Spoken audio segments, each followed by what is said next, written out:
صل على محمد وعلى آل محمد كما صليت على إبراهيم وعلى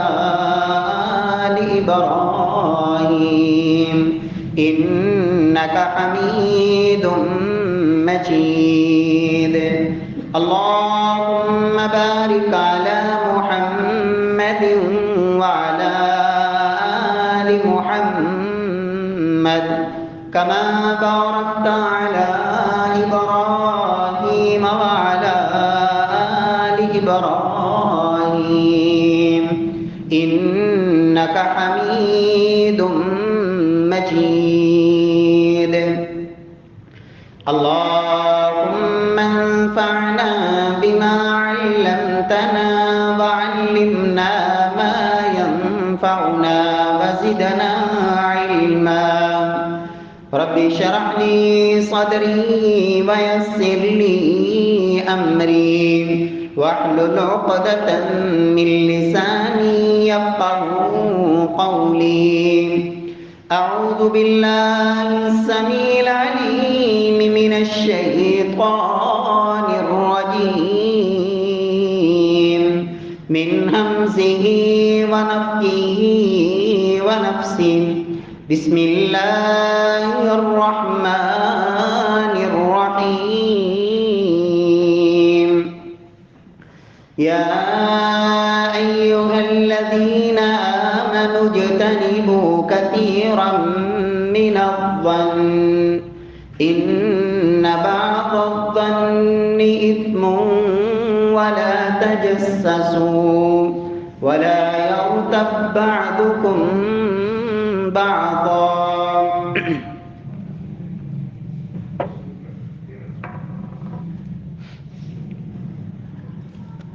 معزز سامعین کرام، محترم بھائیوں، بزرگوں، دوستوں، معززات ماؤں اور بہنوں، گزشتہ ملاقات میں نکاح کے بعد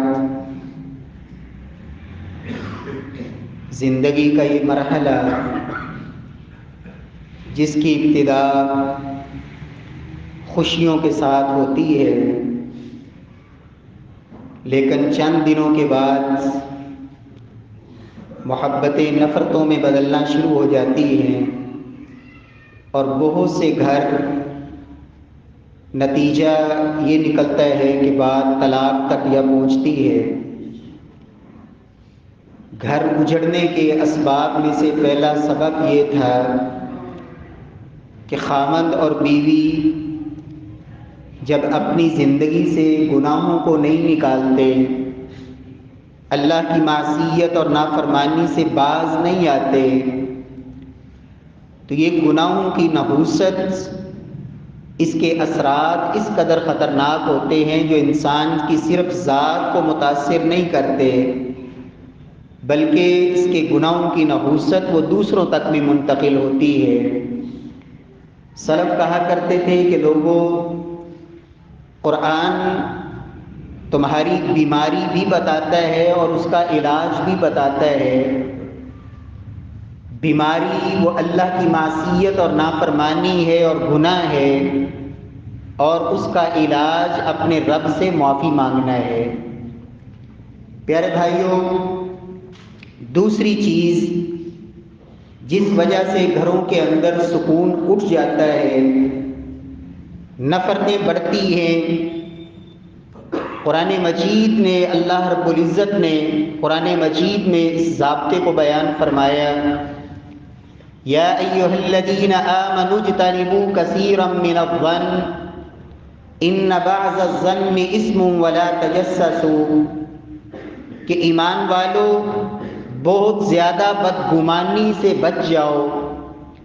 ان بعض الظن اثم، بعض بدگمانیاں وہ سراسر گناہ ہوا کرتی ہیں. ولا تجسسوا، دوسروں کے عیبوں کی ٹو میں مت لگو. ولا یغتب بعضکم بعضا، اور ایک دوسرے کی غیبت بھی نہ کرو. پیارے بھائیوں، یہ رشتہ جو ایک اعتماد پر قائم ہوتا ہے، وہ اجنبی مرد وہ اجنبی عورت، دونوں خاندان ایک دوسرے سے واقف نہیں، صرف اللہ کے نام پر دونوں کا اکٹھ ہوتا ہے، تو اگر یہ اعتماد قائم رہے تو زندگی میں سکون رہتا ہے، اور اگر انسان اس اعتماد کو ختم کر لے، اور اس اعتماد کو ختم کرنے کی ایک صورت یہ ہوتی ہے کہ انسان بلا وجہ بدگمانیوں کا شکار ہو جائے، دل کے اندر ایسی ہی شکوک و شبہات ان کو پیدا کرتا رہے، تو میرے پیارے بھائیوں، معمولی بات پر بدگمانی کا شکار ہو جانا، اللہ کا قرآن کہتا ہے ایمان والو یہ جو بدگمانی ہے یہ گناہ ہے، اور اللہ کے نبی صلی اللہ علیہ وسلم فرماتے ہیں ایاکم والظن، ایمان والو بدگمانی سے اپنے آپ کو بچاؤ، فإن الظن اکذب الحدیث، اس لیے کہ بدگمانی سب سے بڑا جھوٹ ہے،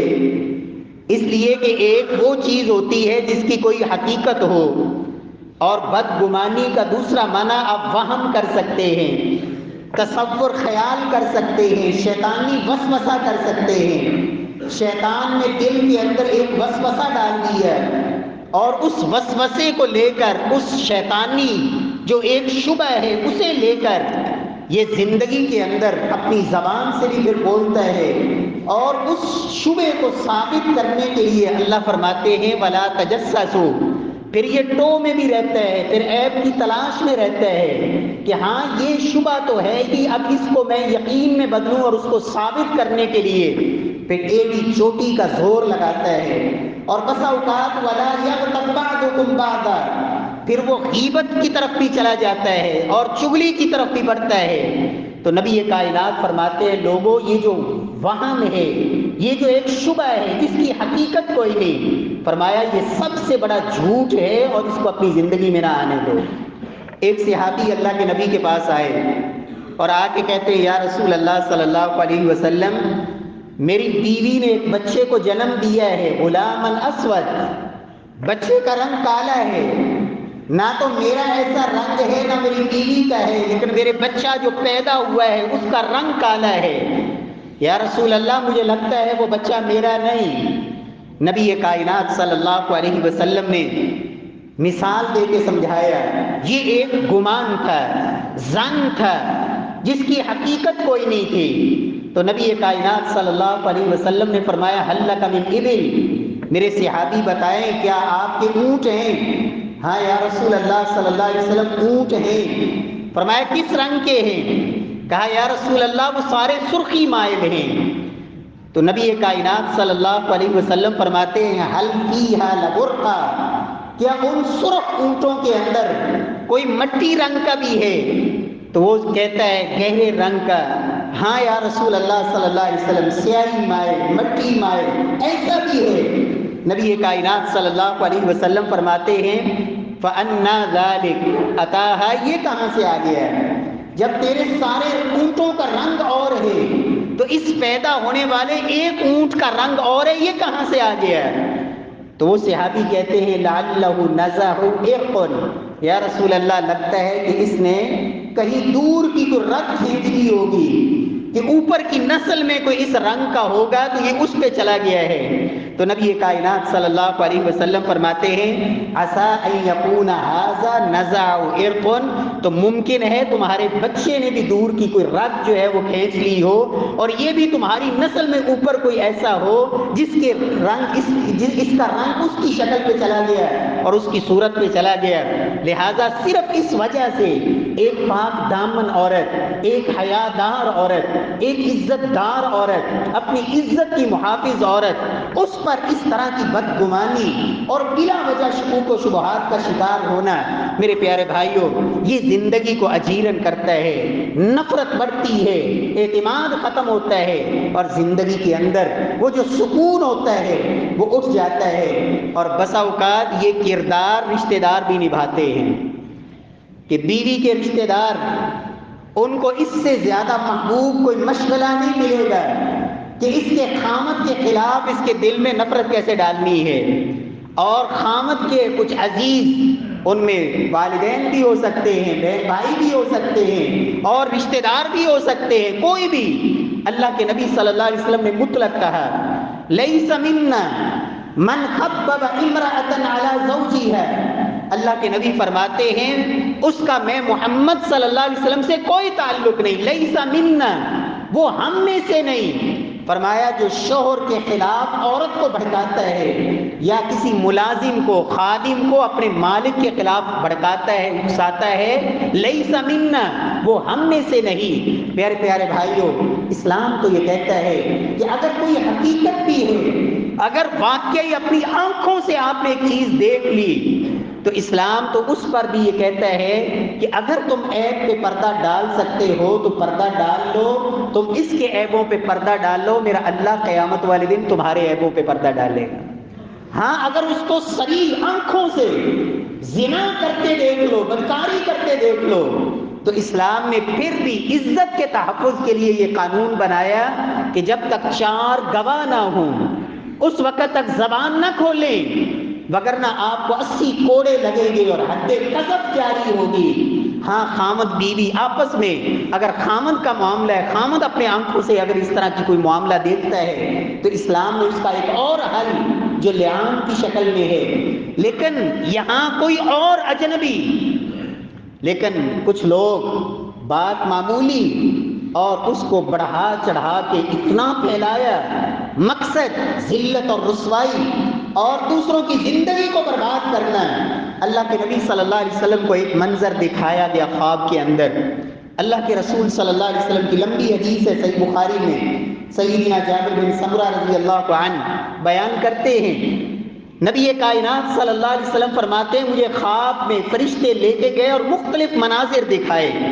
لمبی حدیث ہے، اس میں سے ایک منظر جو اللہ کے نبی کو دکھایا گیا ہے، فرمایا میں دیکھتا ہوں کہ ایک شخص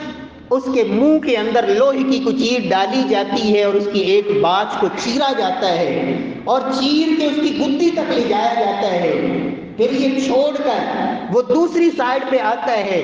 اور وہ درنتی سائڈ طرح کی کوئی چیز چیرنے والی اس کو منہ کی دوسری سائڈ پہ داخل کر کے اس کو چیرنا شروع کرتا ہے، پھر گدی تک لا کے وہاں چھوڑ دیتا ہے، پھر ناک کی ایک سائڈ اسی طرح اس کو چیر کر پیچھے تک لے جایا جاتا ہے، پھر دوسرے ہتھے کو، پھر آنکھ ایک سے دوسری ادھر پیچھے تک، اور جب ایک سائڈ کے ساتھ یہ کیا جاتا ہے تو اتنی دیر میں دوسری سائڈ ٹھیک ہو جاتی ہے، وہ پھر دوسری طرف چلا جاتا ہے اور مسلسل یہی عذاب اس کو دیا جا رہا ہے۔ تو میں نے پوچھا کہ یہ کون شخص ہے، تو مجھے بتایا گیا کہ یہ وہ شخص ہے کہ جو ایسی بات جس کی حقیقت کوئی نہیں ہوتی تھی، سراسر جھوٹ پہ مبنی بات، اس بات کو یہ مشہور کرتا تھا اور حتیٰ کہ وہ بات دنیا میں پھیل جاتی، صبح رات کو کوئی یہ بات اپنے دماغ میں سوچتا، بناتا، گھڑتا، جھوٹ موٹ، اور صبح اس کو لوگوں کے اندر عام کرتا، حتیٰ تبلغ الآفاق، حتیٰ کہ دنیا کے کناروں میں وہ بات پہنچ جاتی۔ نبی کائنات صلی اللہ علیہ وسلم فرماتے ہیں یہ اس انسان کا انجام ہے۔ میرے پیارے بھائیوں، رب کائنات ہم سب کو اللہ پر گمانی سے محفوظ رکھے، اور رب کائنات اچھا گمان، نبی کائنات صلی اللہ علیہ وسلم کی تعلیم کیا ہے، اللہ کے محبوب کا اسوہ اور طریقہ کیا ہے، اللہ کے نبی صلی اللہ علیہ وسلم کیا اپنا عمل مبارک کیا ہے۔ پیارے بھائیوں، کسی کو غلط کرتے دیکھ بھی لیں، آپ کی نظروں کے سامنے جب تک وہ چیز کی حقیقت نہ کھل جائے اس وقت تک اس شخص کے بارے میں آپ کوئی رائے اور کوئی حتمی فیصلہ جاری نہ کریں۔ اللہ کا قرآن کہتا ہے یا ایھا الذین آمنوا ان جاءکم فاسق بنبأ فتبینوا، ایمان والوں کوئی فاسق انسان تمہارے پاس کوئی خبر لے کے آئے تو یہ نہیں کہ بس بات سنی اور بھاگ پڑے۔ جس طرح پنجابی میں کہتے ہیں نا، کسی نے کہا کہ تمہارا کان وہ کتا لے کے جا رہا ہے تو یہ نہیں چیک کیا کہ کان ساتھ ہے یعنی کتے کے پیچھے بھاگ پڑے۔ مومن کا کام یہ نہیں ہوتا۔ یا ایھا الذین آمنوا ان جاءکم فاسق، ایمان والو اگر کوئی فاسق فاجر تمہیں کوئی بات کہتا ہے فتبینوا، تحقیق کرو، اور فتبینوا میں دوسری قرات ہے فتثبتوا، صرف تفشیش نہیں بلکہ اس کا نتیجہ آپ معلوم کرو۔ تحقیق کے بعد جب تک جرم ثابت نہ ہو جائے، جب تک وہ چیز کی حقیقت واضح نہ ہو جائے اس وقت تک فیصلہ نہ لو۔ کیوں؟ فرمایا اگر ایسا قدم اٹھا بیٹھو گے تو بعد میں تمہیں ندامت اور شرمندگی کا سامنا ہوگا، اپنے آپ پر افسوس ہوگا کہ میں نے یہ کتنا بڑا اور برا فیصلہ کر لیا جبکہ بات کی کوئی حقیقت ہی نہیں۔ تو پیارے بھائیوں، دوسری بات جس وجہ سے آج بہت سے گھرانے ان کے اندر یہ مسائل بنتے ہیں، جب خامد بیوی کے بارے میں بدگمانی کا شکار ہے اور بیوی خامد کے بارے میں بدگمانی کا شکار ہے، پھر اس بدگمانی کو حقیقت میں بدلنے کے لیے پھر ایک دوسرے کی ٹو اور تجسس اور عیبوں کی تلاش اور پھر ادھر ادھر باتیں اور غیبتیں، یہ گھروں کو برباد کرنے کا بنیادی سبب بنتا ہے۔ رب کائنات ہمیں ان چیزوں سے اللہ محفوظ فرمائے۔ پیارے بھائیو، تیسری چیز جس وجہ سے گھروں کے اندر نفرت بڑھتی ہے، عورت کو اسلام نے یہ حکم دیا، نبی کائنات صلی اللہ علیہ وسلم نے جو ضابطہ بیان کیا، فرمایا جو کوئی عورت 5 وقت کی نماز پابندی سے پڑھے، ماہ رمضان کے پابندی سے روزے رکھ لے اور اپنی عزت کی حفاظت کر لے، وَأَطَاعَتْ زَوْجَهَا اور اپنے شوہر کی فرما برداری کر لے، یہ 4 کام اللہ کے نبی فرماتے ہیں قیل لها، اسے کہا جائے گا ادخل الجنہ من ای باب شئت، جنت کے یہ سارے دروازے تیرے لیے کھلے ہیں، جس دروازے سے چاہے جنت میں داخل ہو۔ لیکن اگر عورت وہ بد زبان ہے، اس کی زبان اس کے اوپر قابو نہیں، اپنی زبان سے وہ خامد کی عزت کی کوئی پرواہ نہیں کرتی، نہ اس کے رشتہ داروں کے سامنے، نہ اس کی تنہائی میں، نہ کسی مہمان کے سامنے، بس اس کو یہ ہے کہ میری جو زبان پہ آ گیا میں نے کہہ دینا ہے، یہ جو زبان درازی ہے اور زبان کا غلط استعمال، نبی کائنات صلی اللہ علیہ وسلم نے فرمایا جو کوئی عورت اپنے شوہر کی نافرمان ہے، فرمایا اس کی نماز اس کے کانوں سے اوپر نہیں جاتی جب تک کہ اپنے شوہر سے وہ معافی نہ مانگ لے اور اسے راضی نہ کر لے، اللہ اس کی عبادت بھی قبول نہیں فرماتے۔ فرمایا جو فرما بردار عورت ہوتی ہے، فرمایا نیک خاتون کون ہوتی ہے، اللہ کے نبی نے اس کے اوصاف بیان فرمائے، التی تسرہ اذا نظر، کہ شوہر جب بیوی کو دیکھے تو بیوی اس کو خوش کر دے، وَتُطِيعُهُ اذا امر، جب وہ اسے حکم دے تو اس کی فرما برداری کرے، وَلَا تُخَالِفُهُ فِي نَفْسِهَا وَمَالِهَا، فرمایا خامد کی مخالفت نہ کرے اس کے ذاتی فیصلوں میں اور اس کے مال کے فیصلوں میں، خامد کی ہاں میں ہاں ملائے، اس کے مشورے میں ساتھ شامل ہو، اس کی مخالفت کر نہ جائے۔ لیکن اگر سوچ یہ بنی ہے کہ میں نے الٹی جانا ہے، اس نے جو کہنا ہے میں نے وہ ماننا ہی نہیں، اس نے جو کرنا ہے اس کی مخالفت ہی کرنی ہے، یہ نہیں سوچنا اس میں نفع کس کا ہے، فائدہ کس کا ہے۔ اور نبی کائنات صلی اللہ علیہ وسلم کی یہ جو تعلیم ہے کہ مجموعی لحاظ سے عورت کو اللہ نے من حیث الجنس، رب کائنات نے اس کو کمزور بنایا ہے۔ کمزور کس کس پہلو سے؟ اس میں ایک چیز وہ عقل کی کمزوری بھی ہے، قوت فیصلہ کی کمزوری بھی ہے، اور دور اندیشی کی کمزوری بھی ہے کہ جلد بازی میں فیصلہ کر جانا، اس معاملے کی حقیقت تک نہیں جانا۔ تو پیارے بھائیوں، ایسے گھر جن کے اندر یہ ماحول بن جائے، زبان اپنے اختیار میں نہ رہے کہ معمولی بات پہ زبان پہ جو آیا کہہ دیا، اور یہ اتنا خطرناک ہے زبان کا معاملہ۔ اللہ کے نبی صلی اللہ علیہ وسلم کو ایک عورت نے جب کہا تھا یا رسول اللہ میں اپنے شوہر کے حوالے سے جتنی اللہ نے مجھے طاقت دی ہے میں اس میں کمی نہیں چھوڑتی، آپ نے پھر بھی فرمایا غور کرنا انما ہوا جنتکی ونارکی، کہ تیرا شوہر ہی تیری جنت ہے اور تیرا شوہر ہی تیری جہنم ہے۔ اور یہ معاملہ جس گھر کے اندر آ جائے پھر وہاں سکون بہت کم رہ جاتا ہے۔ یہ زبان کا معاملہ اس قدر خطرناک ہے، اللہ کے رسول کے سامنے ایک عورت کا تذکرہ کیا گیا، فرمایا نمازیں بڑی پڑھتی ہے، روزے بھی رکھتی ہے، صدقہ بھی بہت زیادہ کرتی ہے، لیکن زبان سے ہمسائے محفوظ نہیں، زبان سے ہمسائے محفوظ نہیں۔ فرمایا ہی بالنار، اور جس کے گھر والے محفوظ نہ ہوں، جس کا اپنا گھر محفوظ نہ ہو، جس کا شوہر محفوظ نہ ہو، شوہر کے ماں باپ محفوظ نہ ہوں، میرے پیارے بھائیوں اس گھر میں پھر سکون نہیں آتا۔ قرآن یہ کہتا ہے فَعِظُوهُنَّ، ایسی عورتوں کو پہلے سمجھاؤ، وَاهْجُرُوهُنَّ فِي فرمایا اگر پھر بھی سمجھ نہ آئے تو پھر ان سے کچھ دیر کے لیے قطع تعلقی، ان سے علیحدگی، بستر کی علیحدگی. فرمایا وَاهْجُرُوهُنَّ فِي الْمَضَاجِعِ وَاضْرِبُوهُنَّ. اور تیسرا مرحلہ یہ ہے کہ پھر اگر اس سے بھی بات نہ بنے تو پھر مار بھی سکتے ہو، لیکن ایسی مار نہ مارو، نہ تو چہرے پہ اور نہ ایسی مار جس سے زخم لگے یا ہڈی ٹوٹ جائے. ہاں معمولی مار اگر عقل مند ہوگی تو پھر اسے سمجھ آ جائے گی. اور یہ وہ عورتیں ہیں واللاتی تخافون نشوزہن، جن کی مخالفت، جن کی دشمنی اور جن کی طرف سے تکلیفوں سے تم محفوظ نہیں. فرمایا ان کے لیے یہ مراحل طے کرو. اگر یہ بھی نہیں تو پھر چوتھا مرحلہ فرمایا ایک عورت کے خاندان سے، ایک مرد کے خاندان سے، دو معتبر اور جو فیصلہ بھی کرنے کی طاقت رکھتے ہیں اور معاملے کو سمجھنے کی صلاحیت بھی رکھتے ہیں، انہیں آپس میں بٹھا کر دونوں خاوند بیوی اپنے اپنے مسائل ان کے سامنے رکھیں اور وہ دونوں کو سمجھا کے ان کا معاملہ اس کے صلح کروانا اور اختلافات کو مٹانے کی کوشش کریں. اگر یہ بھی نہیں ہوتا تو پھر آخری مرحلہ اسلام نے یہ رکھا ہے اور وہ یہ ہے کہ پھر ہمیشہ کے لیے قطع تعلقی کر کے الگ ہو جائیں اور طلاق کی شکل. اس لیے کہ زندگی اس کام کے لیے نہیں ہے کہ صبح و شام یہی کام ہے. اللہ رب العزت نے انسان کو زندگی دی ہے کہ یہ اللہ کو راضی کرے، آخرت کا راہی بنے. ایک وہ جوڑا اللہ کے نبی فرماتے ہیں میرا رب بھی ان پہ رشک کرتا ہے. صبح کا وقت ہوتا ہے، تہجد کا ٹائم ہوتا ہے، بیوی اٹھتی ہے وہ اپنے شوہر کو بیدار کرتی ہے، شوہر اٹھتا ہے وہ اپنی بیوی کو بیدار کرتا ہے. فرمایا ایک اٹھ گیا دوسرا نہیں اٹھ رہا، وہ محبت سے، پیار سے، احترام سے وہ پانی ایک دوسرے کے اوپر ڈال کے بھی اسے اٹھانے کی کوشش کرتے ہیں. فرمایا پھر اٹھ کے صرف 2 رکعت پڑھ لیتے ہیں. فرمایا میرا رب بھی ان کے اوپر رشک کرتا ہے اور اللہ ان کے گناہوں کو معاف فرما دیتے ہیں. پیارے بھائیوں، رب کائنات ہمارے گھروں کے اندر اللہ سکون پیدا فرمائے.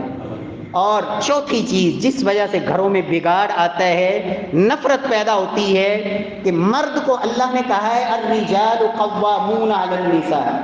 مرد کو اللہ نے قوام بنایا. قوام کا معنی ہوتا ہے حاکم، فیصلہ کرنے والا، بوجھ اٹھانے والا، ذمہ داری لینے والا. اللہ نے فرمایا قوامون علی النساء. کیوں؟ 2 چیزیں اللہ نے بیان فرمائی. وَبِمَا أَنفَقُوا عَلَيْهِمْ، ایک تو اس کو اللہ نے قوام بنایا ہے کہ اس کے اندر قوت زیادہ ہے، برداشت زیادہ ہے، حوصلہ زیادہ ہے، اس کا دماغ وہ زیادہ کام کرتا ہے اور اس کو معاملے کی سمجھ زیادہ ہوتی ہے. اور دوسری چیز یہ ہے کہ خرچ کرنا اس کی ذمہ داری ہے، کہ گھر کے اندر کما کے لانا، محنت کرنا، گھر کی جمی ضروریات اس کا بوجھ لینا اور اٹھانا یہ مرد کی ذمہ داری ہے. اس وجہ سے اللہ نے اس کو قوام کہا. لیکن اگر مرد اسی چیز کو لے کے بیٹھ جائے کہ بات بات پر بد اخلاقی، بات بات پر بےعزتی، نہیں دیکھا بچے ہیں ان کی سامنے آ کر وہ آپ کی بیوی ہے تو کسی کی ماں بھی تو ہے نا، اللہ نے ماں کو بھی ایک شان دی ہے. بچوں کے سامنے اور رشتہ داروں کے سامنے جب بھی موقع ملا کوئی پرواہ نہیں کی.